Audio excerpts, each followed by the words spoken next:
Hey everyone, welcome back to another Market Open live stream. Let's take a look at what appears to be yet again another start to red day here. Yesterday we had a little bit of relief. The Dow just also turned slightly green, so okay, maybe a little bit of a boost here. Actually, here's the headline: Dow futures cut losses after retail sales post surprise increase in August. This is something that came across the Bloomberg just within the last 30 minutes here. That all of a sudden retail sales came up 0.7% versus down 0.8% expected. So you can take a peek at this here. All of a sudden, though, demand continuing. Despite the expectation of a reduction in demand. Take a look at this. August retail sales rose 0.7% from a month prior, surprising the market. Economists surveyed expected a 0.8% month-over-month decline. This decline would have made sense because this is something that we've regularly heard Jerome Powell talk about, that hey, that explosion, that economic explosion, and then all of a sudden a pullback in the market once we get past that reopening. Meanwhile, the latest unemployment insurance weekly data showed 332 first-time jobless claims. Okay, this is pretty much consistently in this range over here. Let's see. Okay, nothing else really inside of here other than this quote. The stress factors facing the market have not materially changed, including Delta. Yeah, speaking of which, let's go ahead and take a look at COVID cases here. I've done that in a little minute. So let's take a peek. So if we go to the United States on whole, yeah, look at this sort of messy curve we have here for Delta. Pretty messy. Let's get into this on a 30-day. Let's see. Yeah, still dancing around these relatively consistent numbers that we've really had for about the last 4 weeks here, sitting around that 150 to 170,000 cases during those testing days, or at least test reporting days. The weekends for having just this very, very low reporting likelihood. And this has been consistent throughout the first wave, the second wave, the third wave, whatever wave we're on. We always have our weekends slow down. That's why we had our Labor Day decline here as well. So, okay, let's go ahead and take a peek at what some of the sticks are doing here. There's IronNet, which has just been going absolutely nuts here in the pre-market. It was actually a lot higher in the pre-market than where it is now, which is crazy to think about. The thing ran up to like $60 just for some reason at 3:30 a.m. California time, which is like 6:30 Eastern time. You just had this takeoff on this thing. It's somebody coming in buying this thing heavy. Yeah, look at this. You went from a volume of essentially 2,000 shares at a time, which 2,000 shares at a time at $40. $42 times 2,000 shares. You're sitting around $84,000 of activity here. To all of a sudden in the pre-market, 100,000 shares coming in, which is closer to $4.2 million. So all of a sudden you get this sort of bunch of $1 million coming into here, multi-millions of dollars coming into here. And for a smaller cap momentum stock, in pre-market at that, I mean, that's all you need to really set off a stock and make it seem like it's exploding to the upside. It's actually not a bad idea. I wonder if you get institutions or hedge funds that know, I'm sure they do, as soon as we get into the post-market or the pre-market, hey, let's just go buy during that time because it'll set these stocks off and make them seem like they're running, and then maybe that'll start a trend during the day, and we can bake some tendies, so to speak. It's kind of crazy. So yeah, 37% here in the pre-market, still despite coming off of its highs by about $18. Incredible. Hut 8 Mining coming back with about a 3% return here after yesterday's decline. Looking at the downside, we are mostly red on the indices today, but nothing massively down. Just more of that. I almost wonder if we're getting into tax profit taking. I was thinking about this. Corporate taxes were due on the 14th for extension, and personal taxes are due on the 15th of October on personal extension. And so it wouldn't surprise me that we end up getting people selling stocks as potentially not solely because of the market, but because they need to pay their tax bills. Now, everybody's always like, oh, no, that's April. People are going to pay their taxes in April. Not necessarily. A lot of big taxpayers, they go on extension because why not delay another 6 months? Yeah, you pay a little bit in interest, but whatever. All right. So let's see. A Blue Apron ran up about 44% yesterday. This was when they secured that additional about $75 million investment into the company. Really, in my opinion, we talked about this yesterday, just sort of trying to game the market a little bit, make the market feel, hey, it's much more valuable than it is, when really nothing's fundamentally changed. You just had some people come in, say, hey, we think it's worth this, and invest on that. That's not a fundamental change. That's not a bad thing, but yeah. So nice 4.8%, shave off is not bad after a 44% run though at all. ATER was up 2% yesterday, down 3-ish now. Dave & Buster's going back into these low 30s here. This is interesting because this was such a fun one to play for earnings, because it just really smashed earnings, but it didn't last. Ran up to $41 and came right back down. So the recovery stocks are not lasting when they're running. Just interesting to note, because if you're trading them, there's a lot of sideways trading on them. So, I mean, even Macy's here kills earnings, bleeds out. Let's go to Nordstrom. Pretty much doing the same thing here. Yeah, look at that. Still bleeding out. It's incredible. Let's see here. Someone says might be time to buy Crisp. Let's see, CRISPR. Let's see here. Yeah, also kind of trading a little bit sideways here. Okay, so some moves to the downside, some moves to the upside. Overall indices mostly red. Let's grab Tesla here. Yeah, Tesla's down about 0.5%. Although still, look at this run Tesla has been on here. It's been on a pretty nice rally. If you average out sort of the crazy ups and downs we've had here, we've had a nice consistent run. Not too much of this kind of parabolic run. We broke that, or more exponential style path. We've broken that, but still on this overall trend line here, this channel. If we can draw this channel between the moving day 200 and this blue line that we've drawn right here. So hopefully it stays that way, so we can get out here to the 800s again. All right. Let's take a look at CNBC for a moment, and then we'll look at some news. So as for the experience, no live video feed, unfortunately, but Dragon capsule does have a cupola. These are the views. This is what the astronauts are looking out of onto Earth and into space. So over the next 3 days before a splashdown landing, the crew will conduct health experiments. They're even going to do a call with the kids from St. Jude Children's Research Hospital, for which Inspiration 4 is raising $200 million. Guys, I think what makes this mission so extraordinary is how ordinary this crew actually is. Yay. Okay. Yeah. Well, while they just kind of stare at her and nothing happens, let's go on over here and talk about how inflation soared in some U.S. cities, barely budged in others. This is fascinating. We generally we look at inflation as, oh, it's happening everywhere, and it's happening everywhere consistently. But then take a look at this. So in the pandemic, some cities like Atlanta and St. Louis have seen prices rise at a much faster pace than San Francisco or New York. So here they show Atlanta and St. Louis rising somewhere between 6 to 7%, with Jersey and San Francisco rising about 3 to 4%. That's an interesting thing to note. Is it's not just that national average. And we know Atlanta is growing like crazy. So is Miami. Much of the gap is likely explained by housing markets. There you go, which have been upended by pandemic relocations and the rise of work from home. Tampa, there you go, and Riverside, California, some of the highest inflation rates, have seen a sharp increase in rental costs. Aha.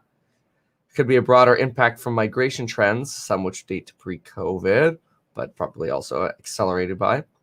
While cities like Tampa, Atlanta already had relatively high inflation, others like St. Louis and Dallas have gone from being some of America's lowest inflation metro areas to among the highest. That's fascinating. Yeah, LA is really sitting here between really sitting around 4%. Then you've got, San Francisco, about 3.7, Newark, New Jersey, 3.7, 3.9, Detroit. But these higher movers, there it is, Miami, yep, 6.6 in Miami. St. Louis, 6.6. That's incredible. Level of car use is likely another driver. Cities where gasoline had a lower weight in the local cost of living indices, San Francisco and New York, for example, I've seen smaller changes because they're less affected by the surge in pump prices. Quite interesting. I also think it's neat. I just realized this. At the end of you reading a Bloomberg article, they now cycle you back to the front page. That's kind of brilliant. You know how websites, they usually have like the read more and they give you like 2 or 3 suggestions at the bottom? They literally just cycle you right back to the front page. That's great. Kathy Wood keeps selling Tesla. Oh no. This is, in my opinion, such clickbait, but we'll take a quick look at it. So offloaded this month about 266 million in Tesla. Offloaded 81,600 shares of Tesla on Wednesday. Now that's yesterday. Let's see. Sold more than 350,000 shares in Tesla in September so far. Still the biggest holding. ARK strategy regularly involves selling some of its winners to invest in other targets. This is true. I personally, I think people make videos about that and say, oh no, it's a bad sign for Tesla. Here's the thing. Look, when Tesla does this, Kathy's buying the dip as usual. We know that. When this is what you've got, of course you're going to start selling here because you've got a bunch of others. As you run an ETF, you start getting overweighted in the stock. And you look at something else like Nano Dimension, which is another stock that she invests in, that's been trading sideways or down. It makes sense that you would increase your allocation in other things. So it's constant. It's kind of like having M1 Finance and then constantly hitting that little rebalance button. I always think it's funny, the M1 Finance analogy. But here, I can grab... I know I can get this somewhere here. You can sign up for the buy-sell alerts on... but they give it to you like the next day or later of the same day. Let me see if I can find them. ARK. Oh, yeah, here we go. Okay, so trade notification for September. Here you go. So look at that. Yeah, sold Tesla, 70,000 shares. Sold Nintendo, Trimble. Oh, that's part of her space fund. But it does say RK, but she does have Trimble as part of her space fund as well. NanoString Technology and Edit. Then bought Nvidia, UiPath, PagerDuty, and Berkeley Lights and Beam Therapeutics. Gosh, a lot of these companies I've never heard of. And UiPath I've heard, and Nvidia, but some of these others. RQ. See, look, there it is. Buying Nano Dimension. This is what I'm talking about. It's just this normal rebalancing. Look at that. Dumping Google, which has been going straight up, and buying the one that's selling off. Totally makes sense. This is, here, there's another Tesla sale. ARKG, selling Regeneron, buying, and lots of buying of Nvidia. See how Nvidia is doing. There's Robinhood, buying Robinhood. And selling Google. All right, so let's look at, let's see how Nvidia's been doing. Nvidia. Well, there you go. It's kind of been kind of dumpy. So it makes sense. To me, it's not something at all I look at and I'm like, oh my gosh, she's selling Tesla. Makes for good clickbait, I suppose, for some people, but I think it's silly. Anyway, here's Lucid. Lucid sitting at just under $20 right now. All right. What else? What other news? Pager does alerting for IT and medical. Selling Tesla weak hands. Yeah. You tell her that. Just give her a call. It's like, hey, Kathy, why are you paper handing? So I'm not paper handing. Well, you're selling, aren't you? All right, let's see here. Biden's economic plan at risks of delay. Ooh, let's see what's causing delay in the stimulus world. There's our big package. Got to get that big stimulus package, but can't get that big package when keep having delays. Biden's economic plan at risk of delays as Democrats squabble. Well, remember, you've got to deal with the budget as well. What's his name? Chuck Schumer. He said the plan was supposed to be in yesterday. The full bill was supposed to be in yesterday. I haven't seen it.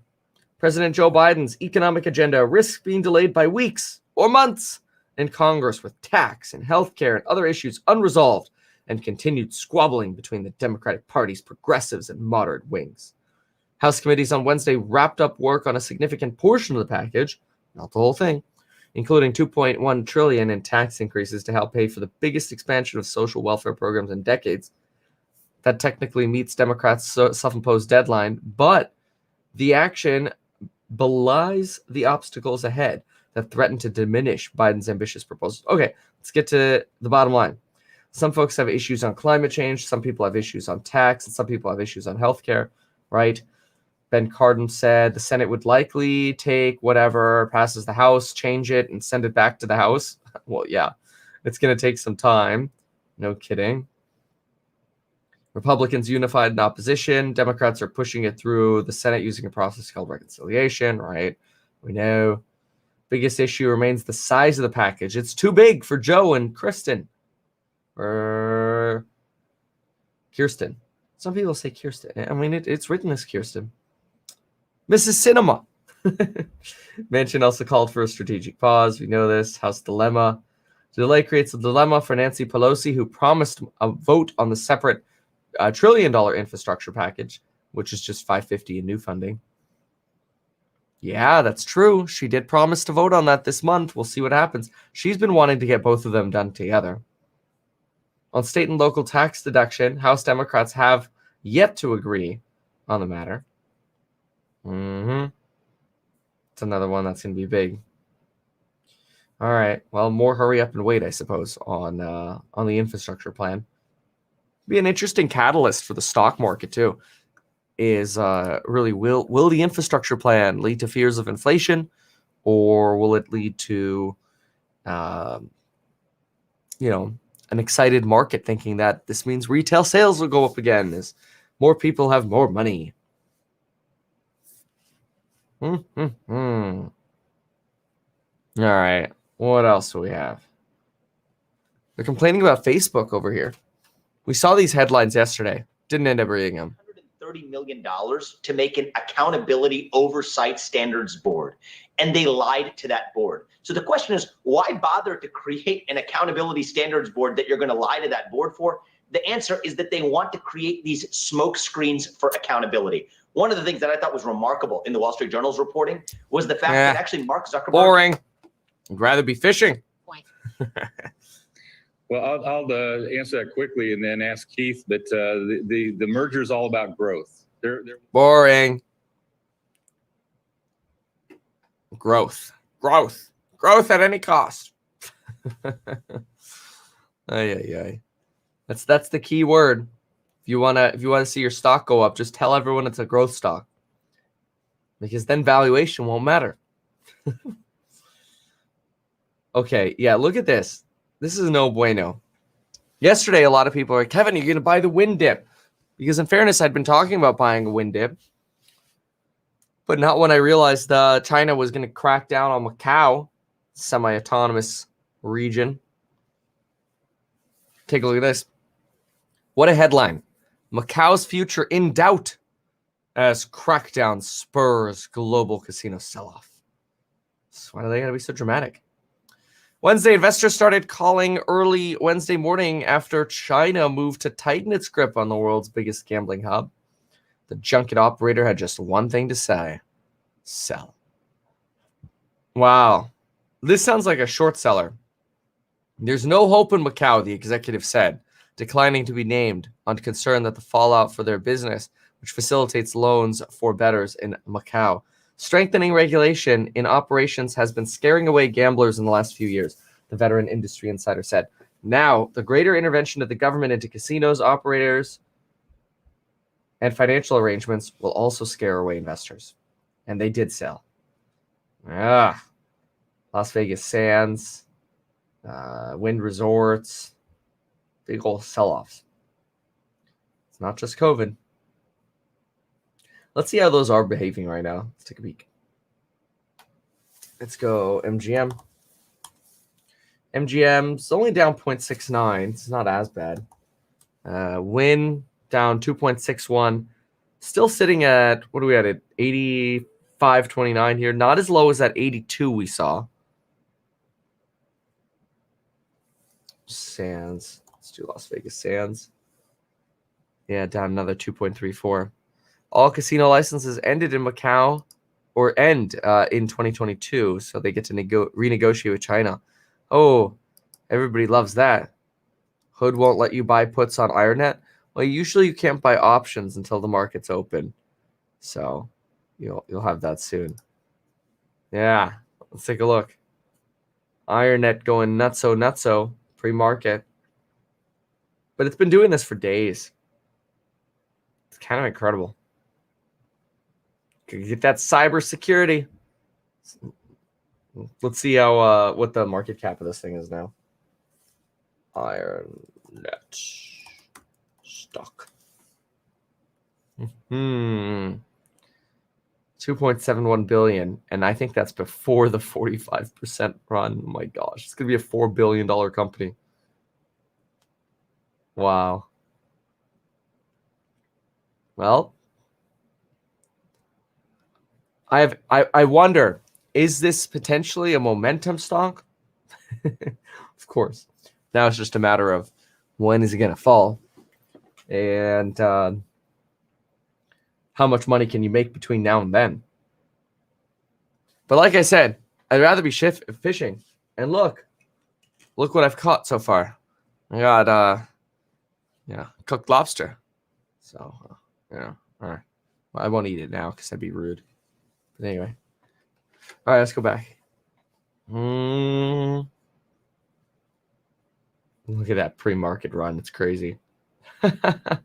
The volume's kind of low, so I'll be very interested to see how this moves once the market actually opens up. We'll see what happens. Who knows? It could be a little bit of a buy the dip opportunity if you get a nice big dip right at the open, if you think it's going to continue to run. DoorDash, 2.3% in the pre-market. Pre-market otherwise, 6% on Blue Apron, Camber, ATER, so some momentum movers here, falling back down. Dave & Buster's, Beyond Meat, Lordstown, Wynn, Desktop Metal, Fisker, JD, DD. Lots of the Chinese stocks moving to the downside. AMC having yet another red start to a day here. Enphase, 154 on Enphase. Robinhood, 4160. All right, let's see. Let's go jump on over to I want to see the indices and rates. CNBC. All right, so you've got the Dow flat, S&P down 0.14, NASDAQ futures down 0.34, and bonds 134 again on that 10-year. All right, let's go ahead and pull up a terminal here and see if we can get some other headlines here. Let's also go Financial Times. We got 4 minutes to the opening bell. Good news, though, on that retail sales data, but I don't know if that's going to help this market at all. We will find out. All righty. Let's see. Some slight upside. Be right back.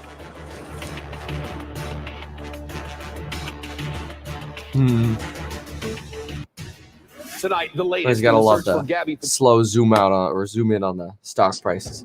Promises of all shapes and That's all sizes. commercial. How boring because there's no news. Let's see. Okay, here we go. All right. Well, that's loading up. Financial Times. Let's see if there's any finance to talk about. All right. What do we got here? Wildfire and violent weather leaves railroad giant facing $100 million bill. England starts booster shots. Pfizer and Moderna say COVID vaccine protection wanes over time. Yeah, duh. Evergrande discloses $3 million investment by founder's wife to placate investors. Boy, the Financial Times read right through that one. This is what I was saying. Basically, is what you kind of got with Blue Apron as well. It's kind of a placation investment. Like, if we could raise some more money, maybe we could prove that we believe. And look, I get it. It's not a bad sign. Goldman follows Cathie Wood's arc with new tech-focused ETF. What do they just copy your moves? That's mean. Wall Street Bank Goldman Sachs has launched an actively managed equity fund that will bet on emerging technology companies, including a trail blazed by the Cathie Wood. Future tech leaders will own 60 to 80 listed global tech names that have a market cap of less than 100 billion. Focus on emerging chip makers, software, financial technology, cyber groups. New fund, Goldman is seeking to tap into the booming market for actively managed thematic ETFs. We know Cathie Wood. She's a formidable competitor. Yes, she is. All right. What else? The island, I get more and more confident.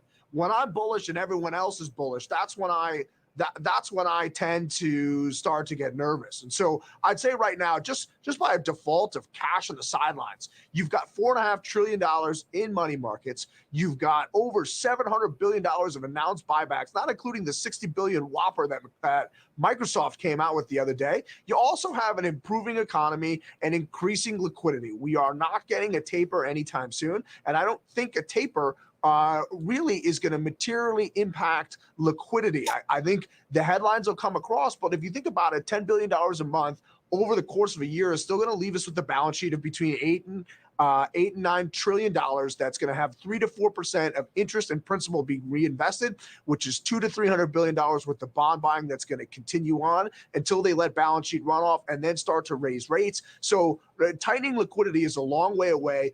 The economy is improving. We're not headed for a recession anytime soon. The speed of the recovery is most likely going to continue to slow. But look, we saw this kind of slow growth, heavy-handed Fed activity in the markets. The last time Joe Biden and Obama were in the White House, the stock. All right, whatever. Hippo Insurance reached out, and we might end up talking to Hippo, and who knows? Maybe we can even, if we're lucky, maybe we can get a CEO interview. So that'll be really fun. Love to talk to them. Excited about that. So that's Hippo. They're up 0.92% today here, but who knows? Maybe that could happen within the next couple weeks or so. What do we got over here? CNBC for the opening bell, ripping on Cathie here. Remember back to those times before it was admitted to the S&P 500 and started to raise higher. Yeah, actually, autos did pretty nicely yesterday as well. Been strong this week, yeah. Although Volkswagen today does say that the chip shortage they see lasting into the second half of 2022. There's the opening bell and the CNBC real-time exchange of the big board. Its identity security platform Forge Rock celebrating an IPO today. About 50-50 right there on that S&P 500, only slightly more red. Here's Iron. I'm sorry. That's Lucid. Here's Iron. So there's that red. It's not uncommon for momentum stocks to go red right at the open because you get institutions that want that liquidity and they sell dump. But it's also not uncommon for those to be by the dip opportunities, and then the stock goes moving throughout the rest of the day to the upside. So they're crazy to play. but they can be some of the funnest stocks to play.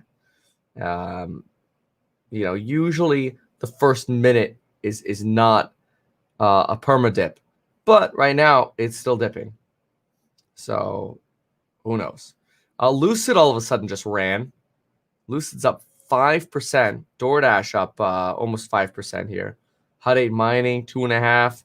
Whoa, Matterport crossed the $20 price range again. Here we go, stabilizing on IronNet. Here we go. Now now it looks like it's trying to go back up. So that could be the little hole to buy in. 28%. We'll see what happens. I don't know any of it. Doesn't matter to me. Just saying. Transparency. All right. Downside. Blue Apron down 8.2. ATR 7%. That momentum evaporated very fast. That's how this market works these days. We're getting ridiculously fast on momentum wearing off. Fisker, Li Auto, Xpeng, Arcimoto, Neo. These guys all down a little bit. The auto manufacturers down. Oh, Neo. Let's see here. Enphase down 1.22 again. Lots of this sideways trading. Ooh, IronNet moved a little bit more to the downside. 24.8 now. Kind of watching that one. Palantir, 27.57. Let's go. Affirm, 1.5%. Palantir has been sneaking up like Tesla. Like they haven't had these insane big moves, but they've really been trending up. Look at that. You got a nice trend here since July. Finally breaking out above that 27. Let's look at Tesla here. Good uptrend since July. Tesla, really a good uptrend since May. How's it doing today? Let's see, Tesla today. Tesla. There he is. Tesla's actually down 0.5%. Let's go to the minute chart. Yeah, Tesla's rotating down a little bit. That's all right. As CNBC says, it's a mixed market. Affirm 2% now. AMC is still down about 0.6 here, but bouncing, bobbing a little bit. So is this one, bobbing at about 26% here. IronNet. Lucid, 6.6%. I wonder if there was some news on Lucid. I'm going to look really quick. This is moving as if there's news. Palantir has just been running nicely here. Okay, let's look at news for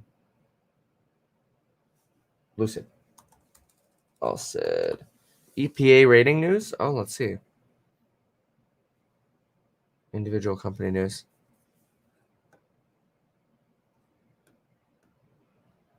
All right, here we go. Lucid Motors Air takes EPA electric car range crown from Tesla. Ooh. Wow. Let's take a look at that. Okay, I could share this. Okay, get out of the way. So I'm trying to, there we go. All right. So yeah, I saw that you used to play StarCraft in one of your older videos, and where did you see I played StarCraft? My gosh, that is it's been a long time. Okay, where's the article? But I did play StarCraft. Okay, that is so weird. I don't know what's up with this article, but here, we'll just cheat. We'll get out of the terminal. We'll just go over here. And we'll try this. Hey, look, there you go. All right, here we go. Lucid Motors has finalized its EPA range rating, and it looks like Tesla does indeed have some serious EV competition when it comes to driving distance on a full charge. The 2022 Lucid Air Dream Edition range is capable of going 520 miles on a full charge, according to official EPA numbers, making it the longest range electric vehicle with the U.S. government agency has ever rated. Lucid announced that there would be two versions of the first Air Dream EV back in August. Wow, that's pretty exciting for it, honestly. Yeah, that's really cool. 520 miles. Wow, that's nice. That's real nice. EPA 520. Wow. Oh, Lucid. Very impressive. See if they can finally actually produce something. Nice. Let's see. How much is the one that's up to 520? I think it's like $140,000 or something like that. Yeah, that does beat most gas cars, honestly. Now, let's see. I'd like to see it. All right, here are the different models. Design yours. Join waitlist or reserve now. So which one comes sooner? Reservations closed. Oh, they don't allow you to reserve this one anymore. Oh, that's a good way to make people feel exclusive who reserved it. And I like how it's 169. Lucid's really trying to appeal to those stock bros. hey, maybe that's us. Let's see here. Features. I'm pretty sure this is the one. Oh, they make it a little complicated to figure out where all the details are, but whatever. Summary. Here we go. Maybe they don't show the battery range. Whatever. Who cares? Welcome to the Lucid. Anyway, the edition performance, meanwhile, EPA rated 472. Okay, so the fancier one actually drops. So the most expensive one actually seems to drop your no, I can't tell. Lucid Dream R. I don't know what the difference is between these. Whatever. Some of them are 520. Some of them is here's a 516, a 469, whatever. It's pretty impressive. Those are some cool ratings. I saw the New York Times had a piece on it too. Where was it? At least I thought I saw that. Lucid. Yeah, there it is. Yeah. Here's the New York Times. Tesla, which makes about 2/3 of electric vehicles sold in the United States, has long produced cars with the best range. Just got dethroned.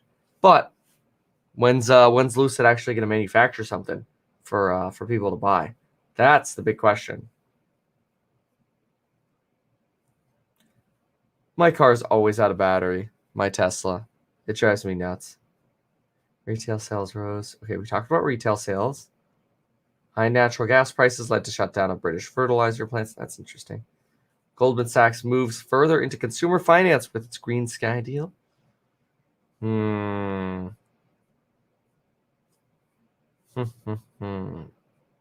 Okay. Next.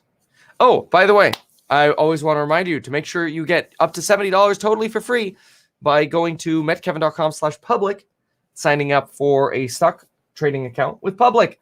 metkevin.com/public, get $70 totally free, up to $70. Could be less. Anyway, they don't buy or sell your information and don't use payment for order flow. What's this about JPAL? Back over millions of dollars in stock trades from last year. Also, Boston Fed President Eric Rosengren facing criticism from his stake in several REITs. Both have pledged to divest those assets. But just today, Democratic Senator Elizabeth Warren called on the Fed to prohibit officials and staff from trading individual stocks. So we will see how far this ethics review goes. But the central bank, again, announcing today that it will be examining its code of conduct and looking for ways to tighten standards. Guys, back to you. All right. Interesting. Kind of boring. Sorry. Okay, let's see here. Let's take a peek. How's Google been doing? Given that the indices are somewhat red, yeah, it's kind of been. Let me look at the day chart here. So Google, it's been dancing around highs over here. Kind of incredible.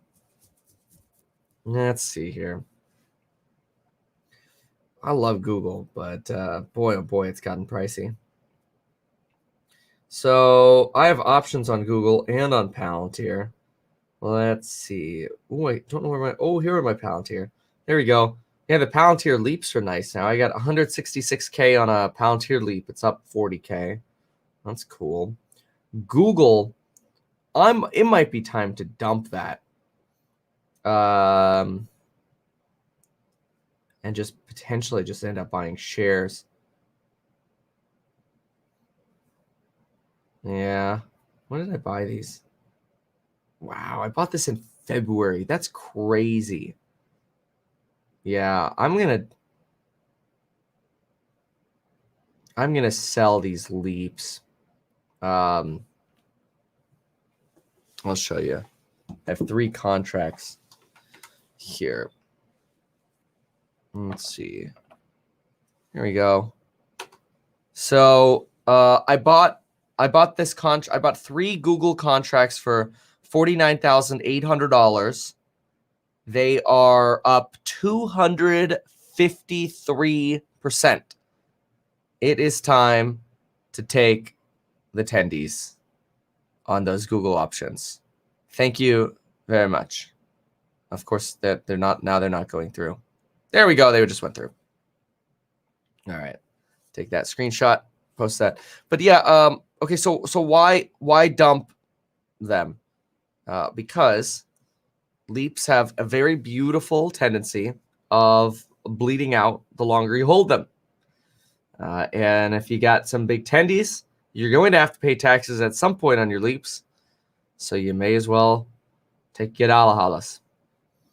Closed Goog leaps from February.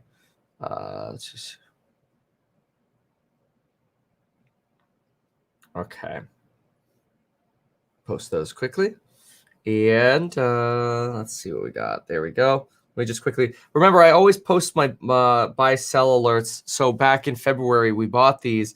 So I imagine some people might still have them. But anyway, not designed to copy the trades. But if you ever do, they are. I post everything when I buy or open or close things in the Stocks and Psychology Money group, which I'm just gonna be real about it. The sales for it yesterday after the election skyrocketed. So thank you to all those of you who had faith that Kevin is now not officially going anywhere. Not that I was planning on going anywhere anyway, but yeah, wow. Thank you to all of those of you who've joined over the last 24 days. Okay, so let's go back to the sticks here. Okay. You don't always make money on options. The options can be very dangerous. I've just gotten very... I've gotten a lot more when I have my tendies on my options, take them. And it's only because I've seen, I'm still holding on to... the worst options I have left are Pinterest and Tesla. Those are the worst 2. Although Tesla's been getting a lot better because we've had this nice trend to the upside.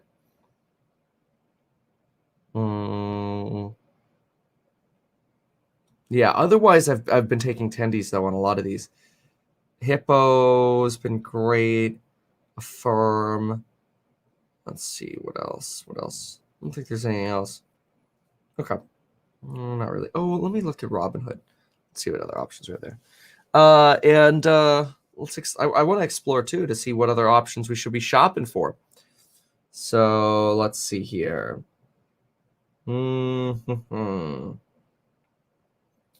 Okay. Wow, I have some 420 calls on Tesla. When did I buy those? Those are up on Robinhood. Yeah. I bought them October 2020. That's crazy. Those are doing nice. Okay, cool. Oh yeah. Oh wow, I have another set of Google options here. That's crazy. I didn't even realize this. On 420. Oh, that's crazy. Look at this. See, this is another thing about options is sometimes you forget about what options you have. Look at this one. I put $200,000 into Google options on April 20th. And those particular ones are up 90%. 183 to the upside. That's juicy. I don't know. I might give that one. I just closed some options though, so I might just hold those for a little bit longer. It's just nuts. Okay, let's see what other opportunities there are. But yeah, Google's. I mean, this has just been an incredible one to have options on. Oh yeah, 420. I love. I know 420 was a great day for everything but Tesla options. Tesla options did not do well as a 420 because we've traded sideways, and the theta decay and the volatility crush. Hasn't been so good, but that's okay. All right, Matterport continues to its incredible moves here, up 3.29% here. Very good. Affirm, Nordstrom, Palantir, all doing very, very nicely. IronNet really giving up its enthusiasm. It has not been able to have a sustained bounce back here. Just kind of watching this. Yeah, it's sort of evaporating this pre-market run. But here we go. It's coming back a little bit as we talk about it. Let's see downside. Blue Apron now down 13% after running about 40% yesterday. I did not trust what I saw there at Blue Apron. Did not like it. Li Auto rotating down. BYD down. Looks like the Chinese autos are falling. Well, Chinese everything's falling. $37 on NIO. But I have to say, I mean, the latest disaster and sort of what's been going on with China, I don't blame folks for being frustrated with Chinese-related stocks. I mean, I am. It's crazy. Arcimoto, though, also down with them. AMD has continued its little slippy slip here. I think we ran up to 115 on AMD. Yeah, we ran to 122 on AMD. I mean, I have to say, personally, I wouldn't mind watching AMD bleed out a little bit just to get back maybe into this channel over here, this like 80 to 90 channel. Oh, that'd be nice. Robinhood, has had this incredible bleed, which I fully covered with covered calls, but I've been tempted to sell some puts over here. Let me just look. If I go to, let's say, October 15th, that's 29 days out. Let's go to $41 on the sell puts.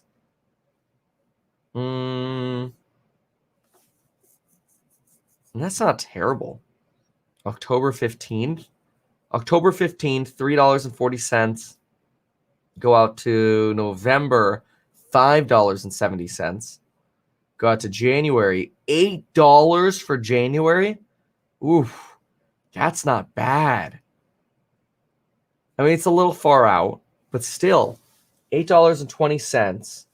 That's a 20% on a sell put for Jan. But you'd get, January's how many days out? January's 127 days out. And, that's like 4 times as long as just being 29 days out. 29 days out, go to $42, let's say. You get 18. What? Oh, wait a minute. Oh, there we go. Sell put. Oh, look at that. $4,100. That's 10%. Oh, that's nice. 10% for 29 days? How can I not buy this right now? And when I say buy this, I mean open the position, and I actually mean sell something I don't own. I'm selling the right. Okay, how much do we want to buy this? I don't know. I like this. 100 times 42 times 100. 420. No, I don't want to put that much money in. I'll do 50. That's what I'll do. Place.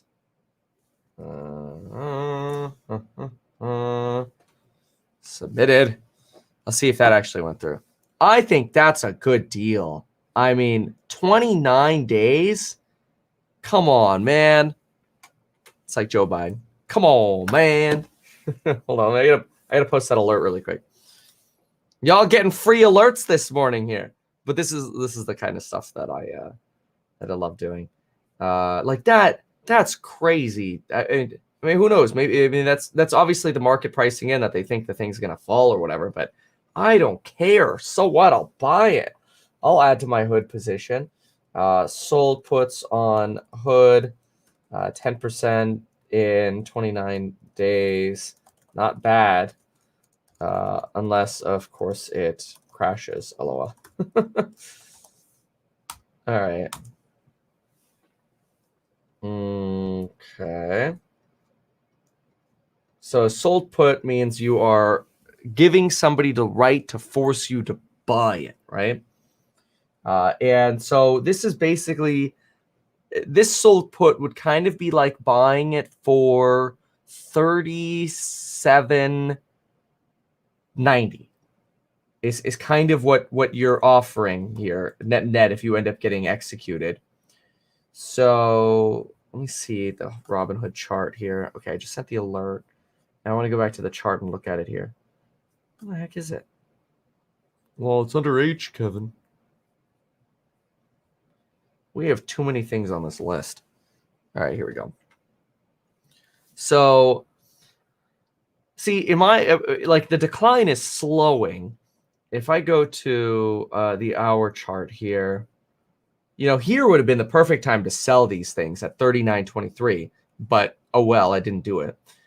Then it's fine. The pricing volatility is still incredible right now, and this is a recent low here, 39. So we're at 41, 45, whatever right now. But that's juicy, you know. So I put up what $200-something thousand of collateral, but I got a good chunk. What did I get? Like 21,000. Let's see here. I got. Where's my screenshot? Put it on.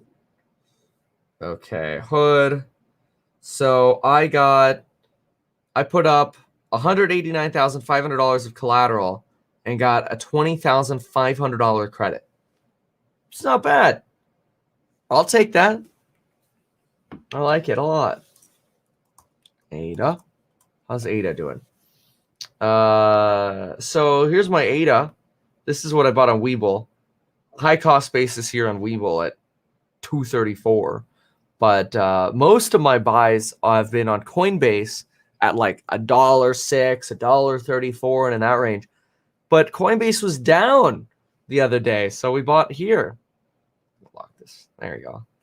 Anyway, ADA sitting at 243. Little dip here. If you have not seen my my video, by the way, at what's it called? If you have not yet seen my video on Cardano, watch it. It's really, really good.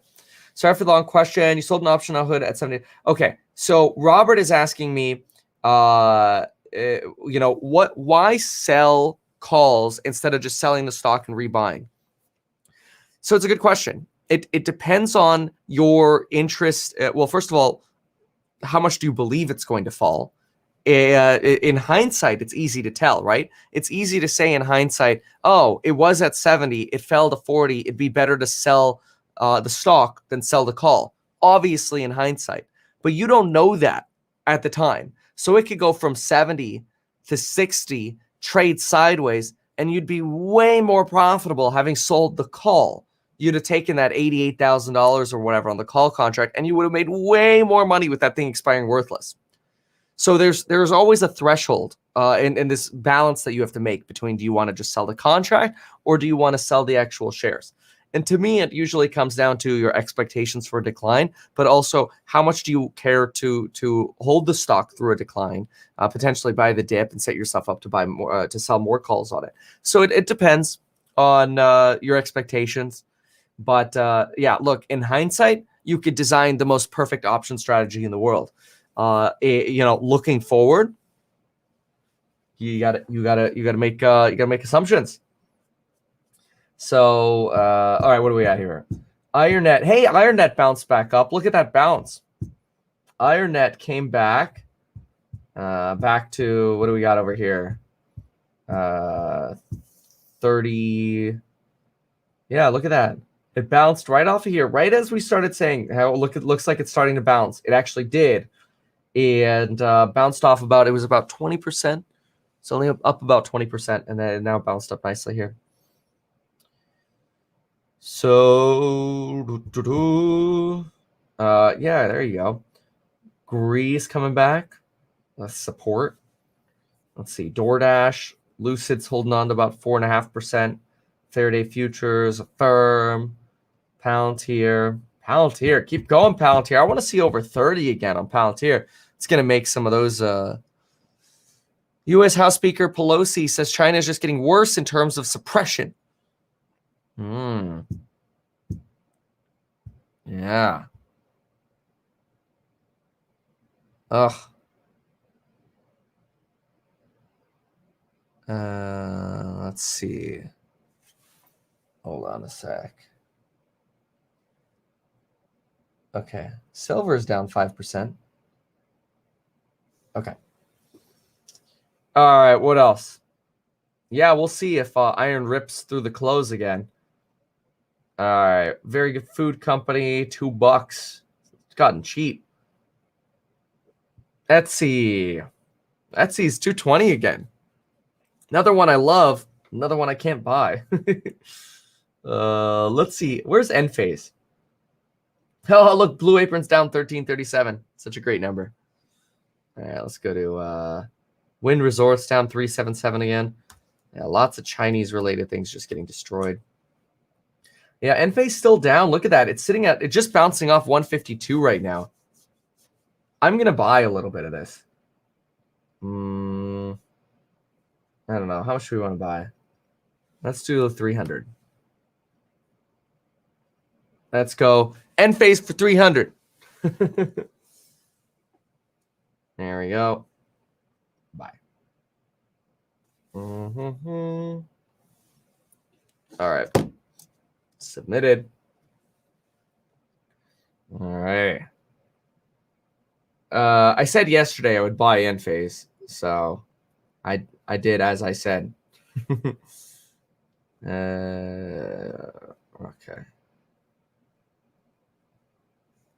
I wonder what that went through. Let's see here. Weebs, orders, buy. That went through at 153.25. All right. What's next?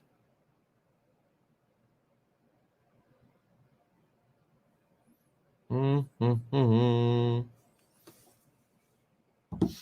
says, look at Palantir. Let's see what you got at Palantir.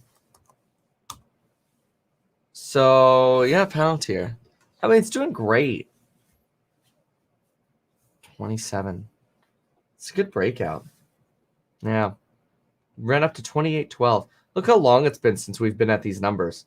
It just broke through the June highs, the March highs, and it's really finally giving us a taste again of some of the February levels.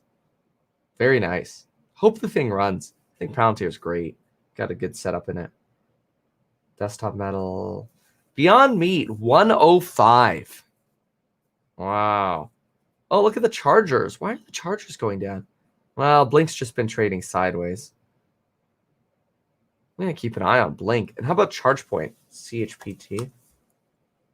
Oh, it's almost under 20. It's almost under 20. Look at that. It went down to 2011 today. It's at 2037 right now. It's getting so close to that line. Oh, man. There's Lemonade. Let's see. Lemonade. Yeah, Lemonade is 72.38.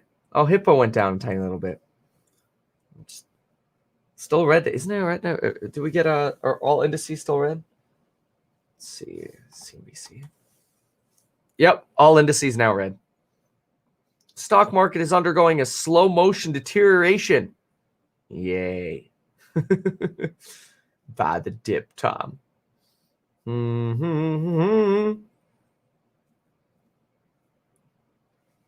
How's Goog?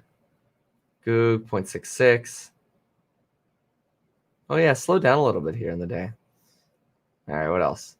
Slow deterioration. Oh, my gosh. Let's see. What else? What else? Canoe, Hyliion. Oh, breaking news. What you got? Trading these days, we're all monitoring some of the low inventories, especially in front of holiday season. So the July business inventories coming in as expected, up 0.5% is a solid number. And if we look at the entire year, it really has been all positive numbers. The smallest was in April at up 0.1% as we try to replenish various parts of the pipeline of inventories. Last month actually revised higher from up 0.8 to up 0.9. Another thing that's up today, interest rates and energy prices. We want to pay very close attention. 1.34%. Boring. Sorry. Going back over here. Okay, CRISPR, and been trading sideways, flat. Bumble, Alibaba, Hyliion, 8229, MP Materials. I really like the MP Materials CEO. They're so cool. But people keep thinking it's a battery play, and it's not, which is not a slam on them. It's just they don't do batteries. They do motors, which is very important as well, electric motors, right? Nvidia. How's this one been doing? Finally slowing down a little bit. My gosh, that thing has just been on a run. Same thing with Shop.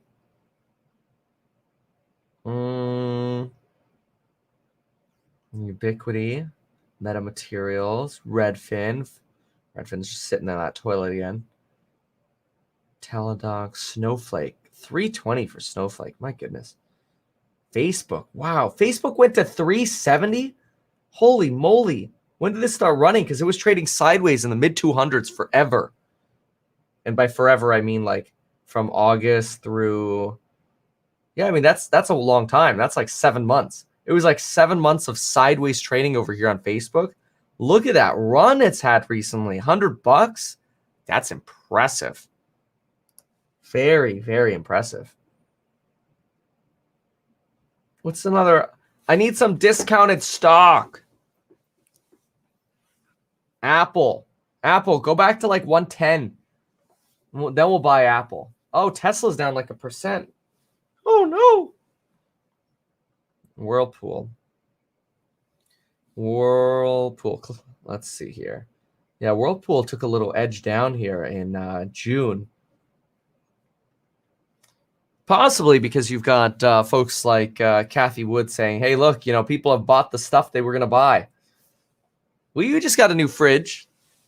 I couldn't figure out where those coils were. Somebody told me to vacuum off. The whole back panel is sealed, and so I ripped a piece of it off, and all I could find was the compressor, which there were no coils. Because I imagine the coils are up inside behind the panel, but whatever. By the time I got to that, the new refrigerator was already here. New refrigerator. I think Lauren knew. She's like, I better order it real fast before Kevin fixes it. That's because when we first bought a laundry machine or washing machine, we bought it in 2011 is when we bought our first washing machine. And within a year, it broke. Like it just stopped working. So I took the whole thing apart and I'm like, it's got to be this. It was a chip that's like half the size of this tiny little chip. And it was the water float sensor to determine how much water has been filled up into the front loading washing machine. And I'm like, I'm pretty sure it's this. So I found the part on eBay for like $25. I unscrewed and unplugged that chip, put the new chip in. That thing has worked for another 10 years. $25 fix, and we still have that washing machine. 10 years later, one little stupid chip breaks, replace it from eBay for $25. Got another 10 years out of that thing. Felt really good about that. Did that with our dryer too. Replaced the belts and some of the parts, but that thing ended up I got 4 years out of that one before it ended up just fully breaking again. But I love fixing appliances. I just don't have the time to do it anymore. It's just really rewarding when you fix it. If you have the time, it's one of those like night projects you can have, as long as you don't lose the parts. My gosh, Matterport and its rally is just unfreaking stoppable. It is crazy. I mean, good for it. Like I've said before, a million times before, it's a phenomenal company. It's just, it's been on this incredible run. As everything else is like weird and funky, it's been doing great. Take a peek here. Yeah, wow. All right. Ethereum just dipped a little bit. Crypto's just dipped a bit. So I'm still looking for deals though. Ocugen, Vitae, Hyliion. As much as I wonder how Canoe's website's been. Canoe. I put a reservation down on a Canoe for like $500. I wonder if I'll ever get anything. Lifestyle on wheel. Oh, that's what they're going for now? Launching in late 2020. $34,000 starting price. I just think it's so neat what they're doing. But show me an actual product. Although you had who's the Jay Leno went in it. I thought that was cool. They got Jay Leno to go. That was a big day for them. Twitter, Alphabet, Edface, Netflix, Redfin, DraftKings. Where did it go? Where'd it go? It was just here. Okay, I'll find him. Poshmark is another one I'm trying to understand why. It's been doing this. Look at that. Just complete bleed out on Poshmark. Tattooed Shaft down a little bit again. Carnival, Pfizer, AT&T, Wells. Oh, Lemonade went green. Oh, I guess we can remove support.com now. Goodbye. Salesforce, Marriott, DocuSign. How's Trade Desk been? Let's see. Trade Desk. Messy. That's how it's been. AMC went positive. That's good. 0.72% on AMC. Etsy. Still positive. Good. Strong days here. Good moves. IronNet, 32%. And support.com bounced up nicely, 15%. There goes Palantir again. Palantir right back to that 28 level. This is a record high for Palantir since February. This is great. Like I'd love to see Palantir run past 30, especially since I've got a beautiful call option on it that's getting juicier by the moment. Oh no. Matt thinks I said AOC went positive. I don't think it's possible. Like that's just a stock that is always red.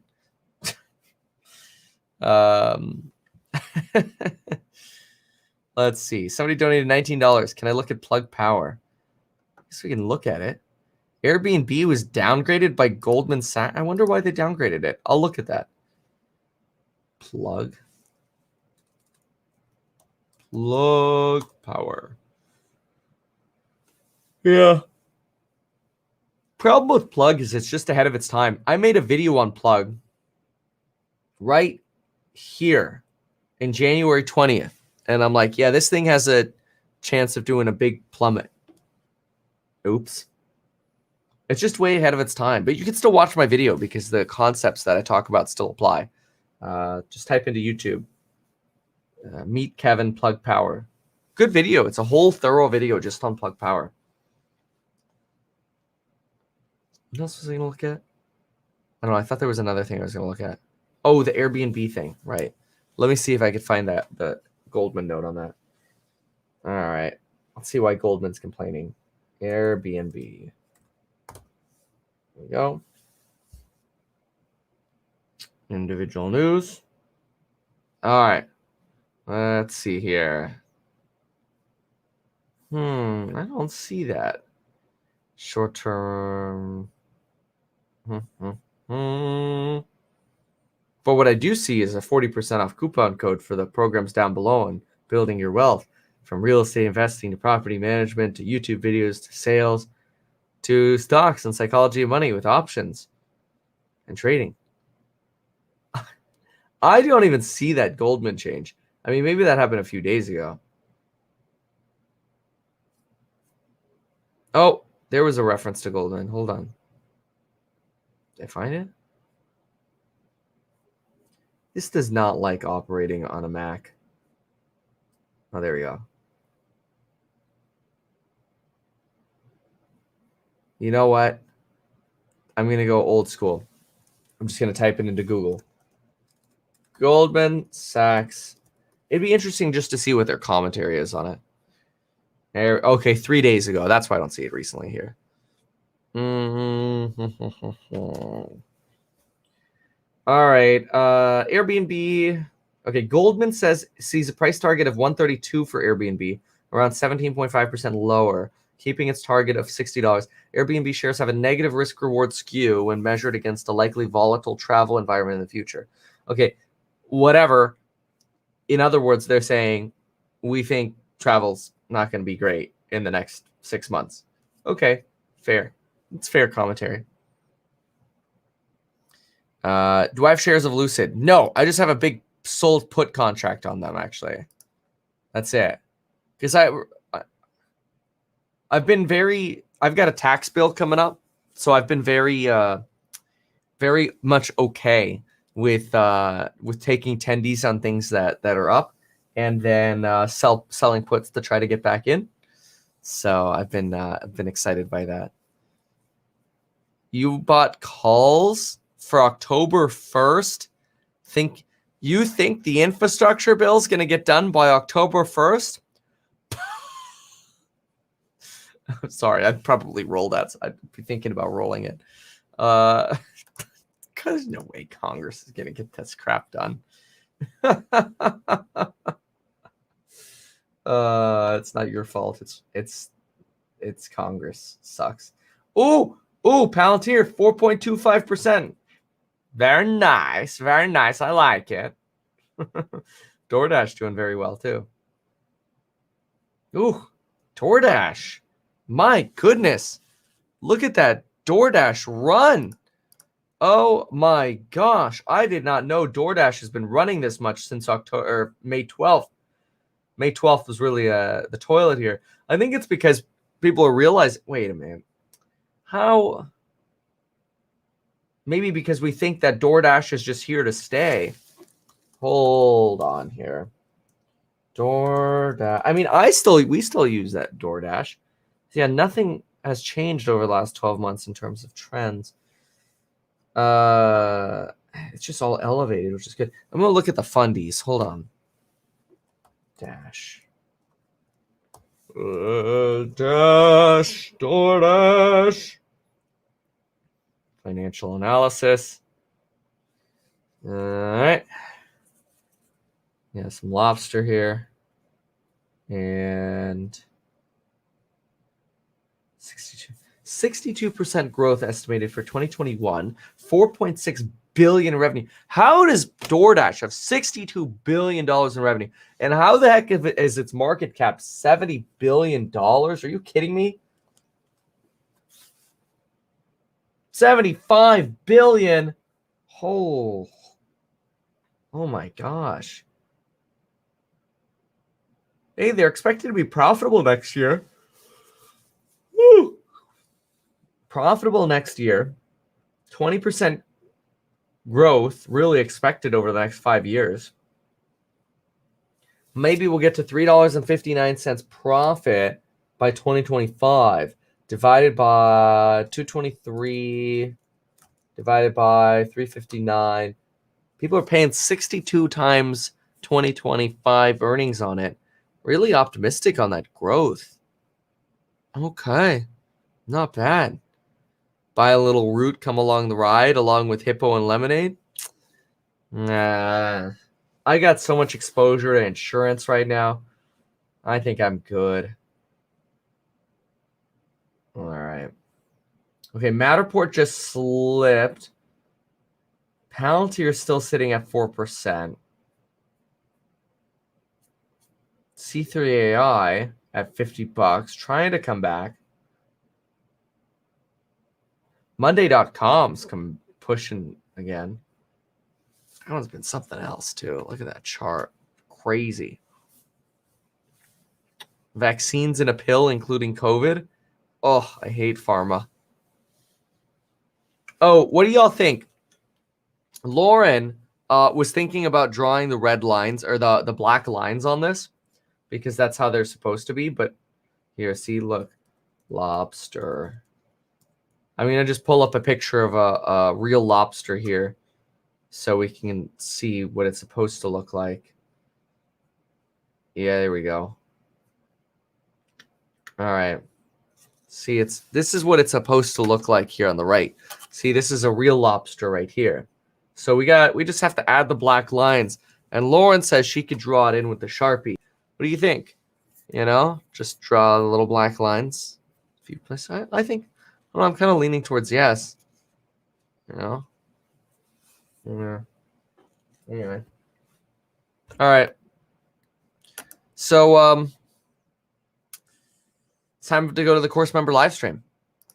So all right, folks, I'm gonna jump on over to the course member live stream after I make a cup of coffee.